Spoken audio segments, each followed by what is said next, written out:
Muito boa noite, Bruhim Abaim. Queria falar com vocês hoje sobre um tópico quente e que tem muito a ver com o nosso dia a dia, que, Bezrat Hashem, juntos a gente vai ver como isso tem um impacto direto no nosso dia a dia. Sabe que quando se fala de midot, características pessoais de comportamento, assim a gente traduz midot, cada vez a gente fala sobre uma midá única diferente no shiur, porque quando a gente mistura muita coisa a gente acaba não aprendendo nada. E quando a gente aprende de uma coisa a gente aprende muito.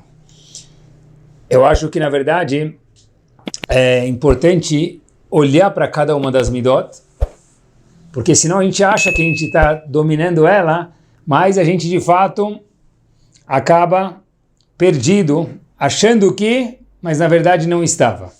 Eles até contam que uma vez tinha uma esposa que ela queria mostrar que ela era o boss do marido. Ela mandava no marido dela. Então o que ela fez? Ela chegou uma vez, fez um jantar muito chique para muitas pessoas, ela queria mostrar que ela mandava no marido. Então ela falou, olha, para o marido, logo antes de começar o jantar, entra na lata de lixo. O marido, óbvio, que obedecendo a esposa, entrou na lata de lixo. Aí no meio do jantar, a esposa vai lá e ela vai fazer o quê? Ela quer mostrar para todo mundo, agora que chegou o público, os convidados, que ela que manda no marido mesmo. Então ela fala para o marido, sai da lata de lixo, que eu te mandei entrar. Aí o marido grita de lá de dentro para a esposa, quem você pensa que você é? Quem que manda em mim? Eu mando em mim. Eu não vou sair da lata de lixo. Ou seja, por que ele entrou na lata de lixo inicialmente? Porque ela manda nele. Mas ele falou, quem manda na minha vida sou eu. Na verdade não é verdade, é mentira. Porque o fato de ele ter entrado inicialmente na lata de lixo mostra que ele estava aqui sob o domínio total da esposa dele. Ou seja, quando se fala de midot, se a pessoa não olhar para as midot, ele acha que ele manda nela. Mas na verdade ele é comandado pela parte negativa das midot. Então, vamos lá. Queria falar com vocês hoje, abrindo esse assunto já, tem um assunto no Humash que tem que, na verdade, chamar nossa atenção, especialmente em Sefer Bereshit, que é um livro muito, muito rico. Cada vez que a gente lê Sefer Bereshit, a gente encontra mais alguma pérola. Qual foi o primeiro, entre aspas, Yehudi, de pai e mãe? Qual foi o primeiro Yehudi, queridos, de pai e mãe? Essa é a pergunta. Yitzhak.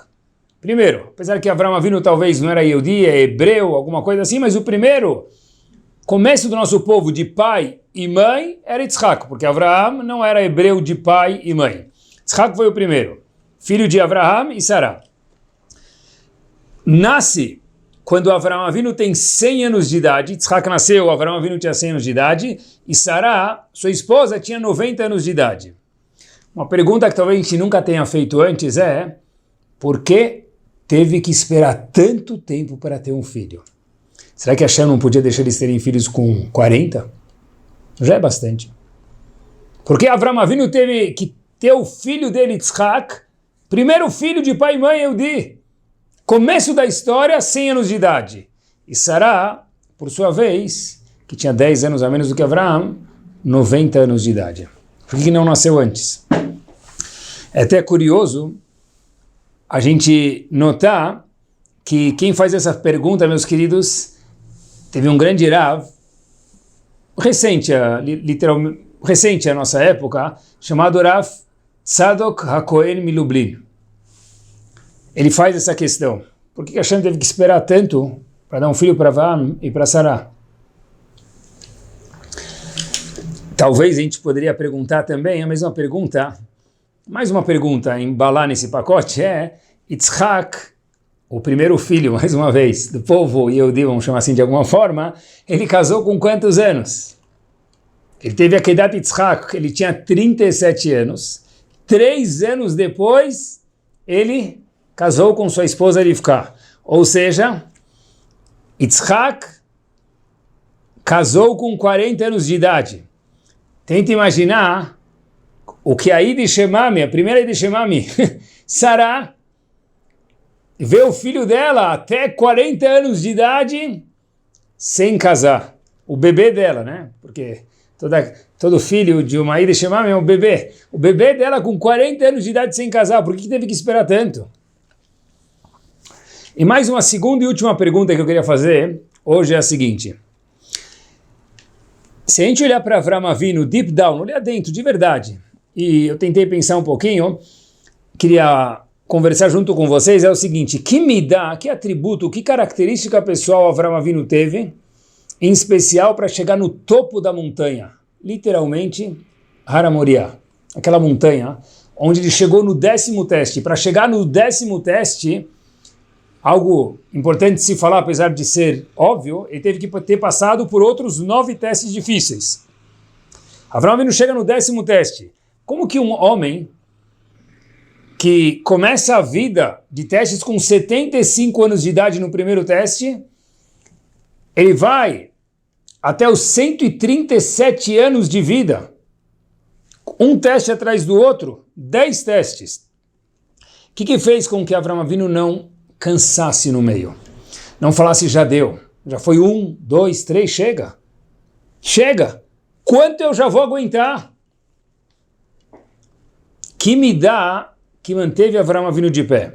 Tenho certeza que muitos devem estar pensando a midá de emuná, que Avram Avinu tinha emuná, ele confiava em Hashem.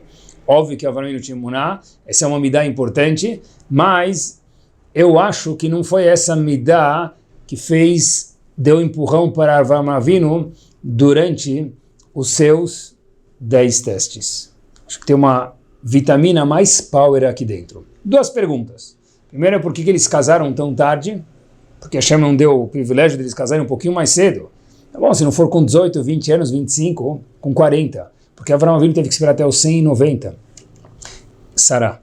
E a segunda pergunta é, por que, meus queridos, que me dá, melhor dizendo, que fez com que Avram Avinu conseguisse ter força para se manter de pé e não ser derrubado por um teste atrás dos outros, dos 75 anos de idade até os 137 anos de idade, ele foi testado por Hashem.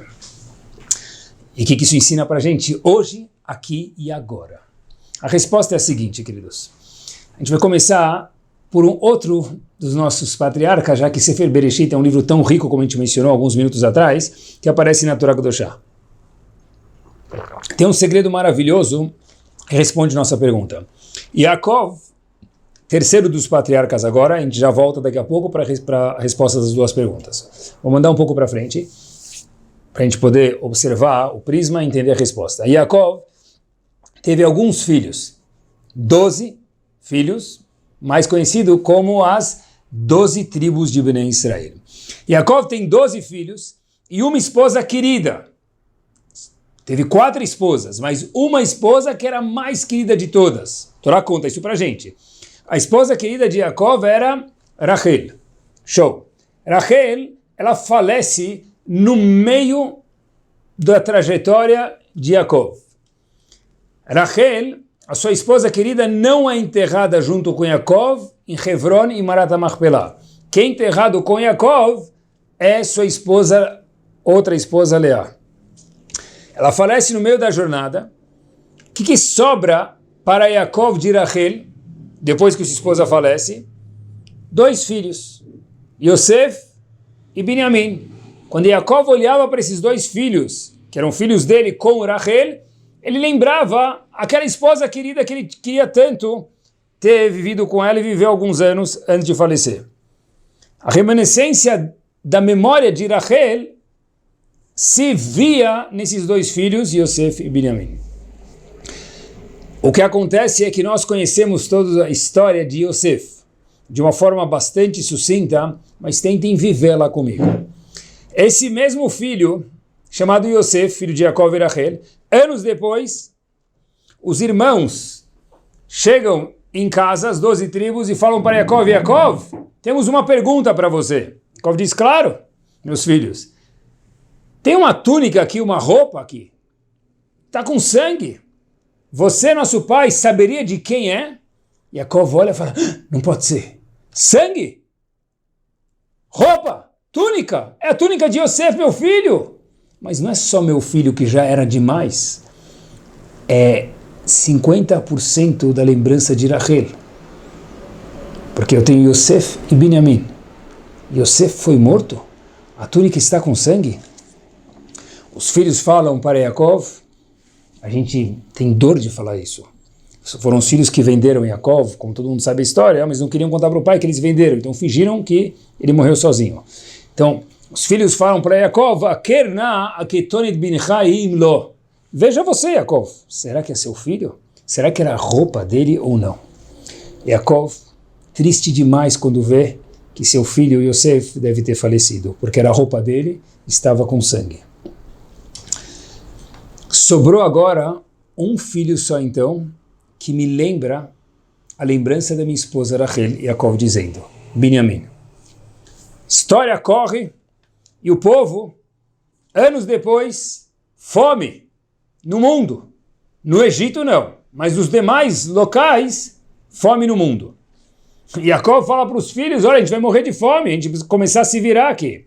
Os filhos vão para o Egito, comprar comida, com um homem que não sabiam que era Yosef, nunca mais tinham visto ele por dezenas de anos, e de repente quando eles estão comprando comida, numa dessas vezes que eles vão e voltam de comprar comida do Egito para trazer de volta para o pai, eles sobreviverem, mais uma vez de forma muito sucinta, Yosef estão indo embora, e de repente eles vão para esse homem que não sabiam que era Yosef mais uma vez, compram comida, estão voltando no hotel, em direção a Israel mais uma vez, para trazer comida para o pai deles, Yaakov, e batem na porta.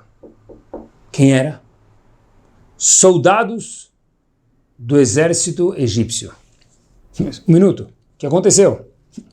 Como assim que aconteceu? Vocês vieram comprar comida ou roubar o faraó? Roubar o faraó, o vice-faraó? Que mais uma vez era Yosef, mas eles não sabiam? Como assim? Soldados falam, fingem ainda que não sabem. Aquele copo, cálice, precioso dele desapareceu e nós sabemos que está com vocês. Os irmãos falam para o outro, amigos, procurem, não está com nenhum de nós.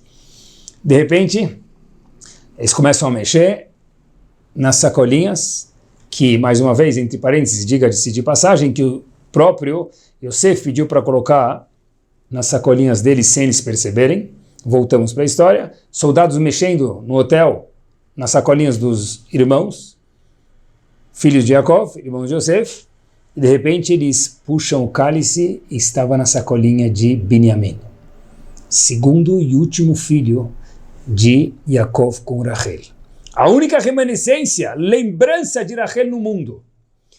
Um filho olha para o outro, um irmão olha para o outro e diz, dessa vez, no português claro, azedou de vez. Todos os irmãos, mansinhos, falando para os soldados, olha, fala para o patrão de vocês que não foi a gente. O soldado falou, óbvio, todo mundo que rouba fala que não foi ele. Quem vai acreditar em vocês? Eles falam, e o que vocês vão fazer com a gente? Os soldados falam, com vocês nada, só aquele com o qual a sacolinha dele foi encontrado o copo, ele vai ser levado de refém. Que era Binyamin. Não. Disseram os irmãos, por favor, não. Leva qualquer um de nós, Binyamin não. Eles falam, como assim? Se Binyamin roubou, é ele que vai.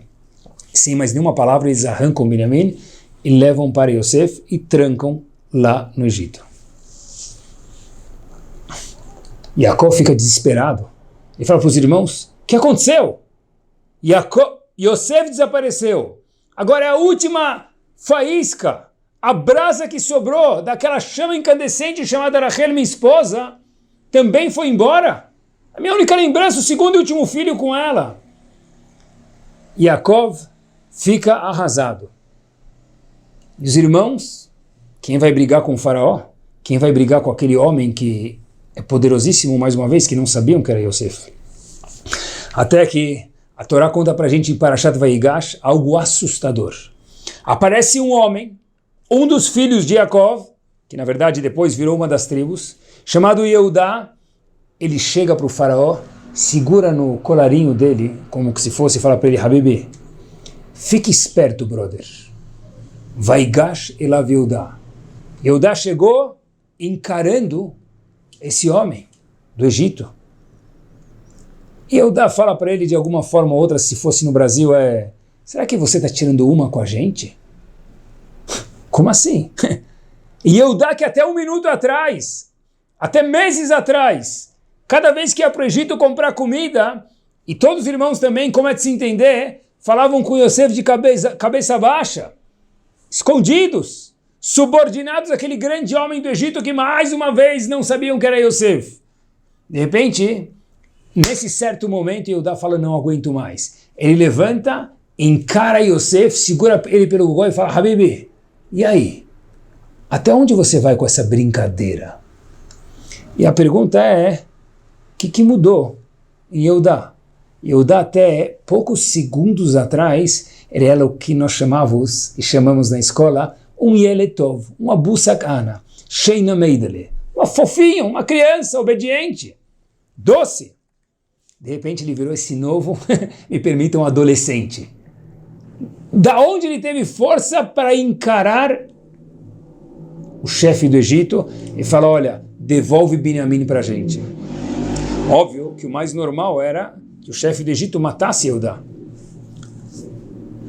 Toda resposta tem que estar no manual da vida, no Humash. Em que momento da história isso acontece? No comecinho de Parashat Vaigash. O Pasuk diz para a gente o seguinte, primeiro o Pasuk de Parashat Vaigash. Vaigash elav Yehudá. Yehudá chegou de uma forma muito assertiva e brava, encarando Yosef. Vayomer bi Adoni. E disse, olha, saiba, meu senhor. Em outras palavras, fica esperto. Por curiosidade, a história não termina aqui. Quando Yosef vê essa atitude de Yehudá, que mais uma vez poderia ter sido horrível, e matado Yehudá, como era de se esperar, Yosef se contém e perde um pouco esse poder de se conter e fala, olha, eu não aguento mais. Fala para todo mundo sair da sala oval de Washington, no paralelo ao Egito, e aí Yosef começa a chorar e se revela aos irmãos. Foi esse episódio da força de Yehudá que fez com que Yosef se revelasse para os irmãos e acabou a história, agora sou eu, Yosef, estou aqui. E o resto a gente conhece. A pergunta um minuto, o que deu força para Yehudá se comportar dessa forma? Vaigash elav Yehudá vayomer bi Adoni. Yehudá chegou com uma força e falou, olha, meu senhor, o que você está fazendo? Da onde Yehudá teve essa coragem, essa audácia até perigosa, que fez com que no fim, Yosef quando viu isso, uau, falou, nem eu não me aguento mais. E acabou chorando e se revelando para os irmãos. Diz o Rebbe de Ger, no livro dele, Sfat Emet, algo poderosíssimo. Ele fala o seguinte, a resposta está no próprio Pasuk, só que precisa de um grande gigante ler isso para a gente. E o Rebbe de Ger, com toda a honra e Kedushá, traz isso no nome de alguém maior ainda. 1500, o Arizal. Traz ele o seguinte, olhem como ele leu o Pasuk, pessoal, olhem que forma bomba. Vaigash elav Yehudá. Yehudá veio encarar Yosef. O que fez ele mudar de Eletov para esse adolescente rebelde? No bom sentido aqui. Vayomer bi Adoni. Diz o Arizal, trazido pelos Fatemet, o seguinte. Vayomer bi em hebraico quer dizer dentro de mim. Adoni. Mas ele não lê Adoni, lê Ado e depois Nai. O nome de Hashem. Disse Yehudá para o faraó, chega. Sabe com quem você está lidando, meu querido? Bi dentro de mim tem Hashem. Vaigash elav Yehudá. Olhem como Arizal leu o Pasuk. Bi dentro de mim tem a Kadosh Baruch Hu. Eu não vou tolerar a sua atitude dessa forma por mais nem um minuto. Fiquei pensando, o que o Arizal quis dizer? Daí que você tem Deus dentro de você. E ainda assim, como isso permite que você seja audacioso e até de uma forma arriscar a tua vida, arriscar a vida de todos os irmãos. O Arizal deve estar falando para a gente o seguinte, Bi Adoni, eu tenho Hashem dentro de mim. Eu faço parte de uma história. Eu faço parte de uma trajetória, de um percurso, de um povo que está começando. Começou já atrás com meu avô Avraham, Yitzhak, Yaakov e a gente, mais que avô. E a história não pode parar por aqui. Dessa forma, todos nós vamos morrer. A única reminiscência que meu pai tem da sua esposa querida Rachel, Yaakov, perdeu Yosef. Os irmãos não sabiam que era Yosef mais uma vez. Binyamin, você quer pegar ele da gente? Você vai acabar com a história do nosso povo? A gente vai cessar de existir? É impossível isso, porque Bi Ado, em vez de Leni, diz o Arizal Leanai. Bi Ado e depois Nai. Dentro de mim tem a Kadosh Baruch Hu, tem uma história aqui dentro. Você não vai conseguir terminar a história por aqui e um patrocínio Hollywood, The End. Não vai terminar aqui. Daí, diz o Arizal, surgiu a força de Eudá de encarar de uma forma até um pouco talvez mal educada esse homem no Egito. E foi nesse momento, mais uma vez, que Yosef se revelou. Falou, uau, chegaram ao limite, chegaram onde eu queria que chegassem, que entendesse que o nosso povo tem um começo, um meio e o fim ainda não chegou. Pessoal, olhem que curioso, olhem que maravilhosa nessa Torá de acordo com os óculos de Chachamim. Não é por acaso que esse homem que encarou e teve esse feeling, ele era mais uma vez Vaigash Elav Yehudá, um dos filhos de Yaakov, que depois veio a tribo de Yehudá. É o único dos filhos que contém o nome de Hashem. O nome de Hashem que nós conhecemos, a gente nem pode pronunciar isso fora do Beit HaMikdash, que hoje nós, por enquanto, não temos. É letra Yud, letra Rei, letra Vav e letra Rei. A palavra Yehudá contém todas as letras Yud, Kei, Vav, Kei, tem uma letra a mais. O único dos filhos que contém o nome de Akadosh Baruch Hu dentro dele é Yehudá. Por quê? Porque Yehudá falou Bi Ado. Ele usou essa característica. Eu tenho Hashem dentro de mim. Fato é que meu nome até virou Yehudá agora. E quem tem o nome de Akadosh Baruch Hu dentro dele, sabe que ele faz parte de uma história? Difícil parar uma pessoa dessa.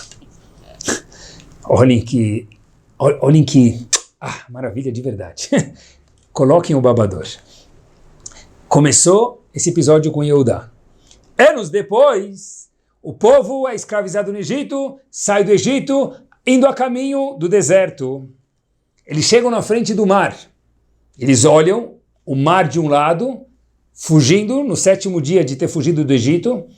Eles olham para trás, os egípcios vêm perseguir eles. Mar de um lado, egípcios do outro. Todo mundo conhece a história. Teve um homem que pulou no mar e a água não se abriu, mentira, a água não se abriu. A água foi igual, ele foi andando até que a água chegou, não na boca, não nos lábios, não no beiço, no nariz. Quando já não dava mais, já ia se afogar, aí o mar abriu. Quem que teve essa audácia? Vaigash Elav. Quem foi o segundo a fazer Vaigash Elav na história do nosso povo? Nachshon ben Aminadav. Esse é o homem. De que tribo ele era? De Yehudá. Porque que atributo ele tinha? Nachshon ben Aminadav falou, 1 minuto. Egípcios de um lado, a gente não pode lutar contra eles. Mar de um outro, 1 minuto. A história do nosso povo não vai terminar por aqui. Eu sei disso. Como a gente vai se virar, não sei. Let's move on. Vamos! E Nachshon ben Aminadav fez com que o mar se abrisse e nós hoje estivéssemos aqui escutando esse shiur. Isso mesmo. De que tribo era Nachshon ben Aminadav? De Yehudá. Exatamente a mesma característica. Me permitam mais um exemplo só para a gente ver como que a nossa Torá, não que precise do nosso approval, mas como ela é perfeita. Quem tem Bi Adoni, essa pessoa não para. Porque tem uma força muito maior empurrando ele. Anos depois, o povo atravessa o mar, deserto. Depois de 40 anos de deserto quase, o povo chega lá, anos depois do deserto, desculpe, não 40 anos, o povo está no deserto, e aí Hashem fala para eles, olha, chegou o momento de entrar em Israel. E aí todo mundo conhece a história dos espiões que foi visitar, e os espiões tiveram uma inclinação muito grande para, por qualquer razão que não venha o caso agora, falar não bem da terra de Israel. Mas um dos espiões que falou, o único, que falou a seguinte frase dos 12 espiões, que falou o seguinte report quando volta para Israel, quando volta para o deserto, e conta para o povo o que ele viu em Israel. Diz ele o seguinte, Alona ale ki achol nuchal. Vamos, não tenham medo, nós conseguiremos. E olhem os verbos, queridos, alô, na ale, vamos, quer dizer, double. Que achol nuchal, porque a gente vai conseguir. Ou seja, nada vai para a gente. A linguagem até está dobrada, que a gente sim vai conseguir. Quem era esse? Que espião que era esse?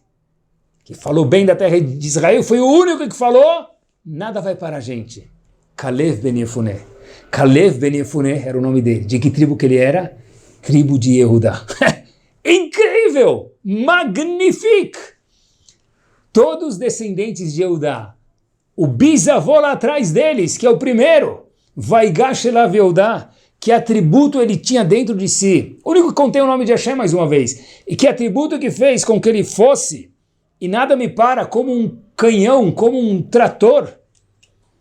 Biadoni. Eu faço parte de uma história. Eu sei que essa história vai muito mais longe. Você, mar, não vai conseguir me parar. Você, egípcio oficial, não vai conseguir me parar. Vocês, Meraglim, não vão terminar a história por aqui. Cada episódio, como a gente mencionou até agora. Temos um propósito aqui. Temos uma história. Nada vai nos parar. Nada vai nos deter. Agora, um passo adiante, a gente fez uma pergunta no comecinho do shiur. Qual midá fez Avraham Avinu ser lech lechá? Caminhar, não parar, dos 75 anos de idade até os 137 anos de idade, queridos, um teste após o outro ininterrupto. Cansa ler os testes dele. É difícil. Quanto mais ainda, quando se fala de viver os testes. Ainda mais a Kedat Yitzhak, sacrificar o filho e sair normal dessa situação? Como é possível? A resposta é a seguinte. Tem um insight lindo, dentre outros, óbvio, do Rebbe de Kotzk. O maior psicólogo do mundo que já viveu, com todo respeito ao Rebbe de Kotzk, foi o Rebbe de Kotzk, Zichron Libraha. Olhem que interessante, na hora da Akedah, no episódio da Akedah, está escrito Vayelechu shne ne'arav ito. Avraham Avinu está indo para a Akedah com seu filho, e está escrito Vayelechu, foi junto com ele, shne ne'arav ito, 2 ajudantes com ele.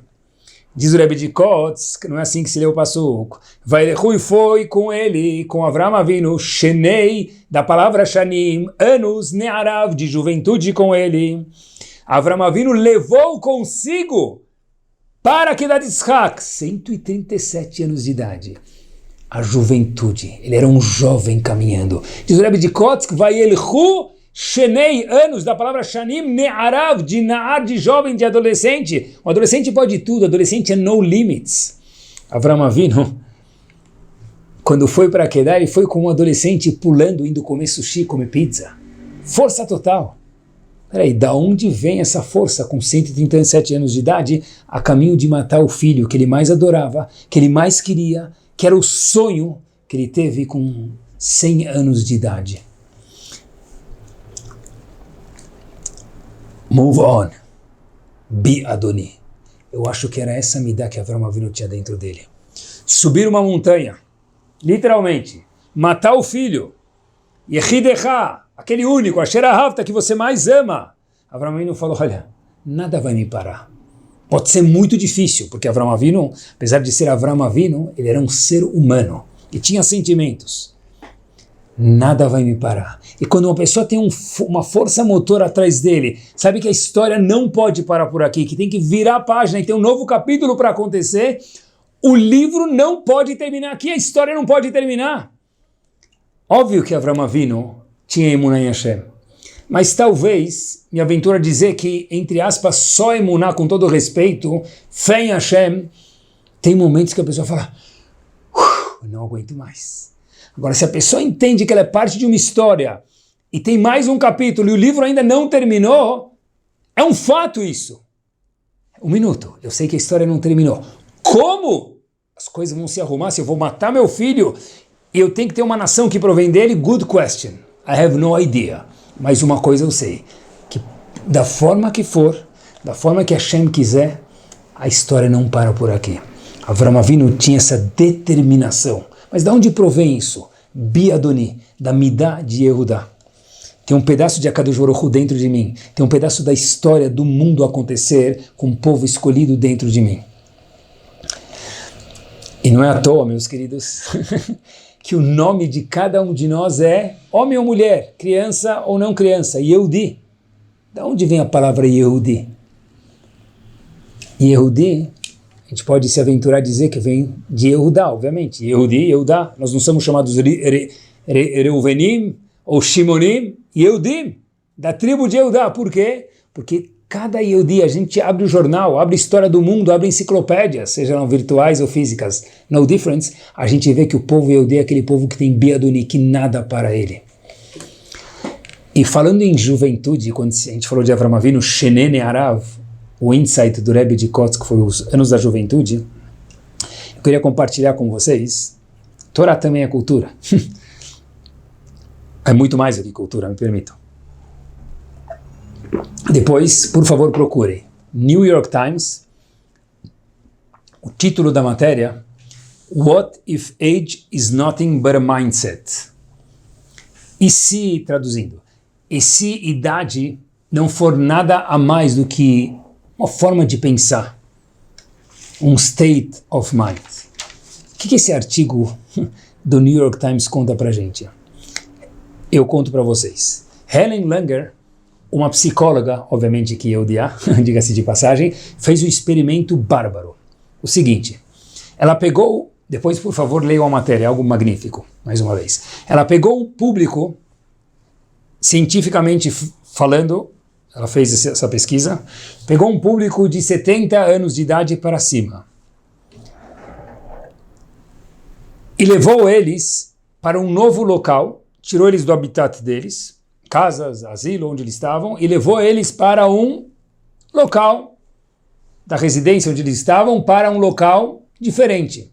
Era um local 25 anos atrás. O que quer dizer isso? Olhem que magnífico, olha que gênia. Músicas de 25 anos atrás. Manchetes do jornal que estavam nas mesas e eram distribuídos diariamente, eram manchetes de 25 anos atrás. Isso mesmo.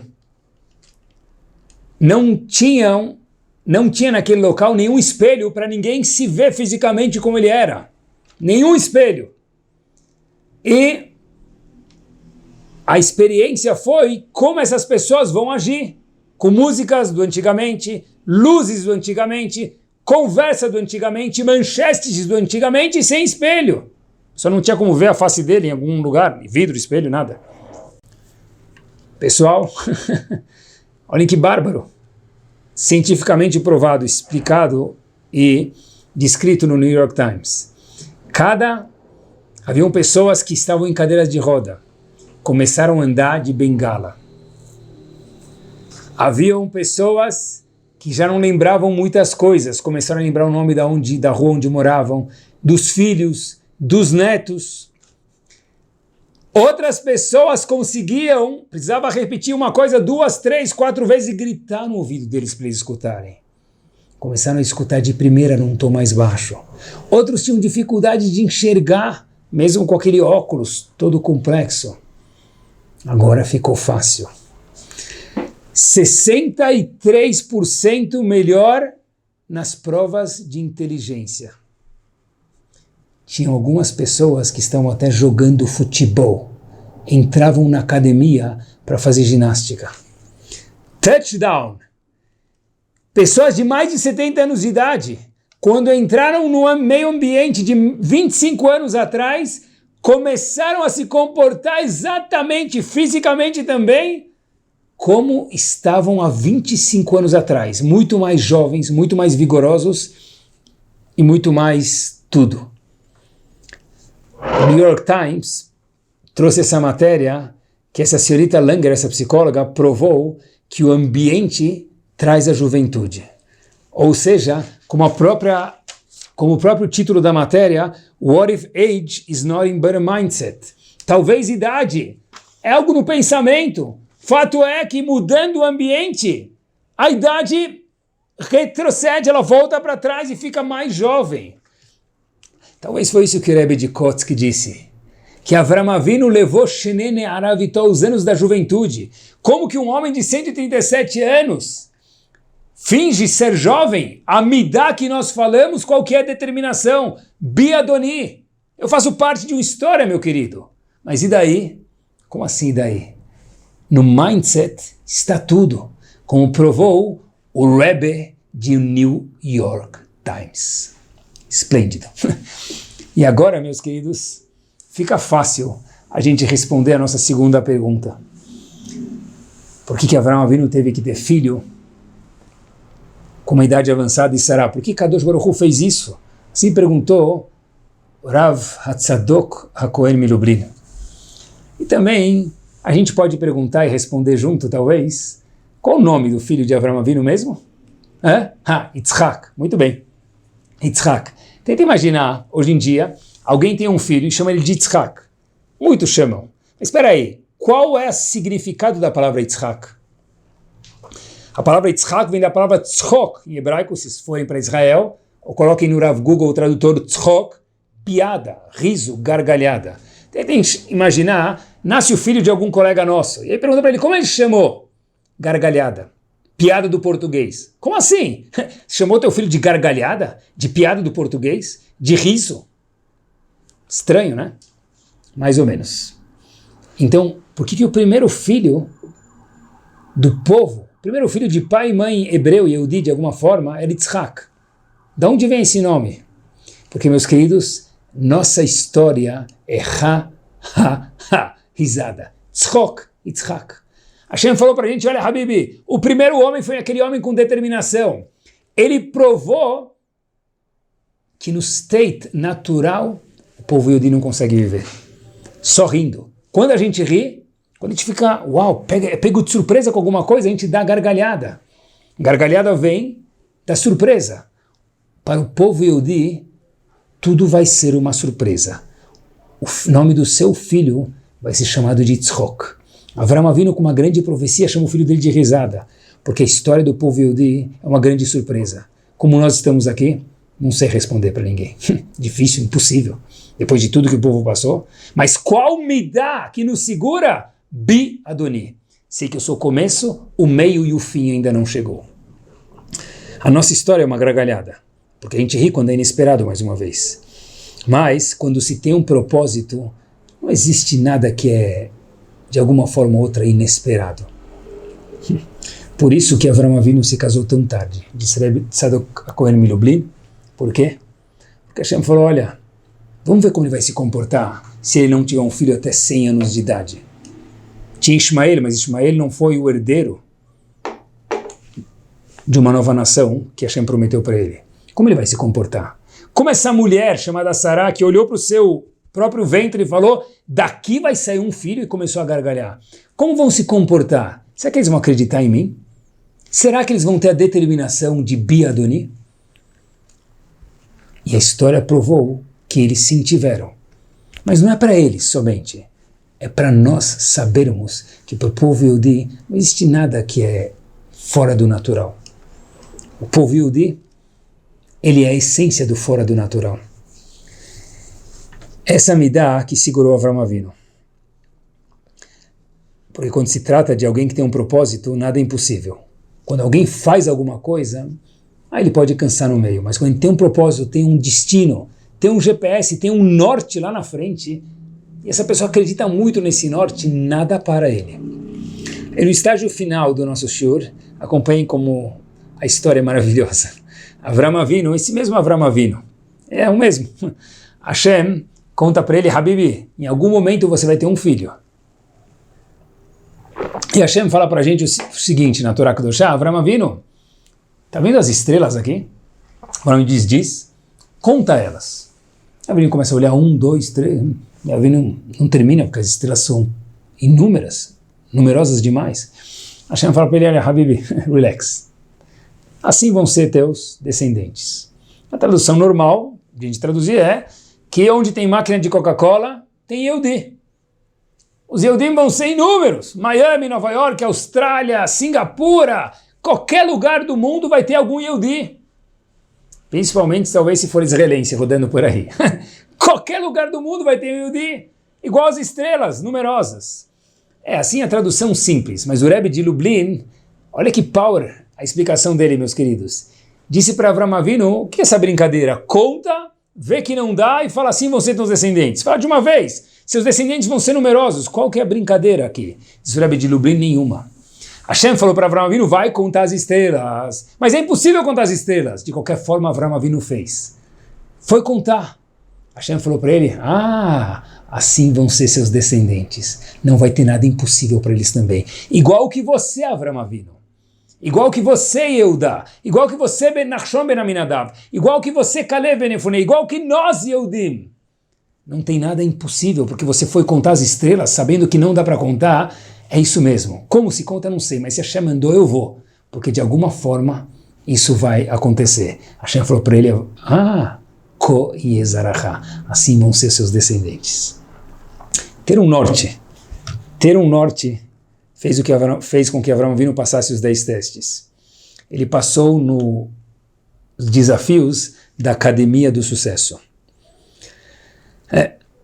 E na verdade, esses percalços que a pessoa tem durante a vida, desafios, lombadas que cada um de nós tem durante a vida, que faz parte da vida de qualquer pessoa do mundo, eles trazem para a pessoa a oportunidade de crescer.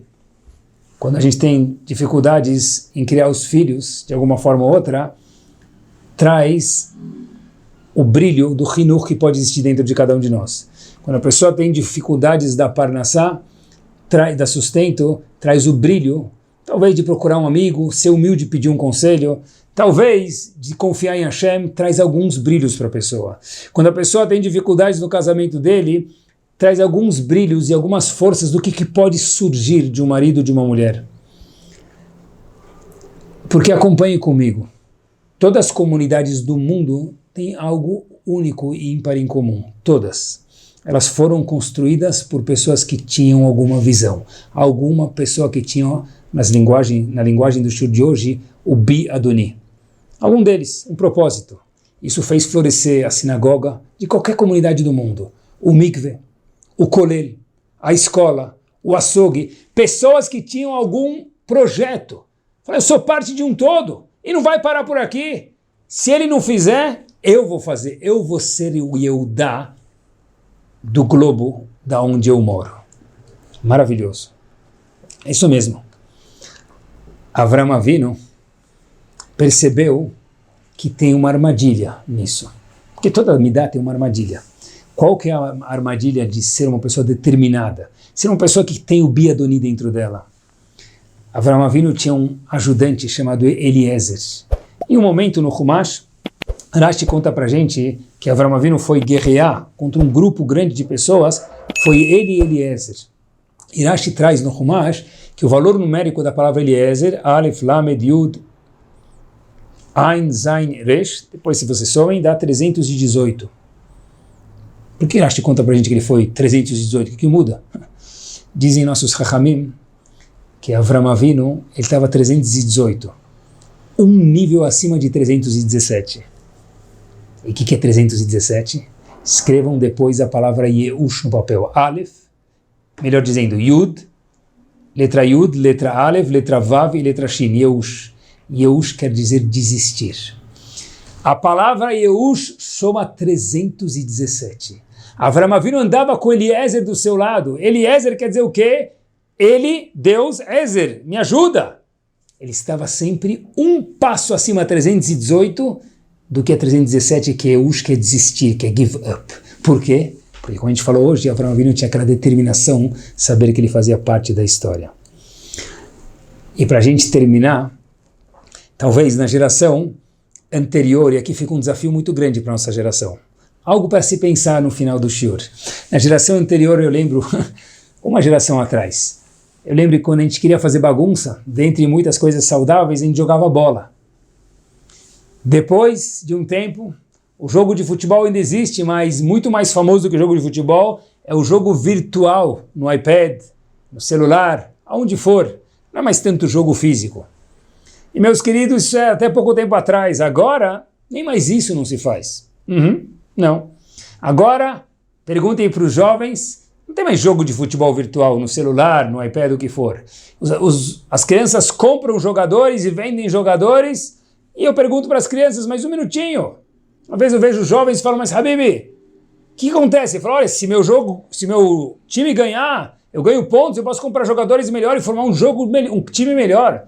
Eu falei, mas cadê teu time? Ele falou, não, Rabino, aí nem tem mais time. O time está aqui, melhor dizendo, o time está aqui, mas o jogo nem acontece. A gente vê o score só, aparece 5-2, 3-1, 2-1, 0-0, e conforme esse score, a gente pode ganhar mais dinheirinho virtual para comprar jogadores ou não. Ou seja, nem jogo virtual não tem mais. E a pergunta que fica para cada um de nós é, como ensinar para essa geração determinismo? Uma geração que antes era jogo de futebol físico, depois virou virtual e hoje nem mais isso tem. Determinismo em quê? Como? Vou deixar isso de homework para cada um de nós. Mas o que a gente aprendeu hoje é que é isso que Avraham Avinu chegou onde chegou. Foi isso que tirou nosso povo do Egito através de Nachshon ben Aminadav. Foi isso que fez nosso povo entrar na terra de Israel via Kalev ben Yefuné. É por isso que o nome de Yehudá é o único que contém o nome integral de Hashem dentro dele, é a única das 12 tribos. E talvez é por isso que nós, aqui e agora, somos chamados de Yehudim, porque nós temos essa virtude dentro de cada um de nós. Bi Adoni, Banu Hashem. Muito boa noite e semana espetacular a cada um de nós.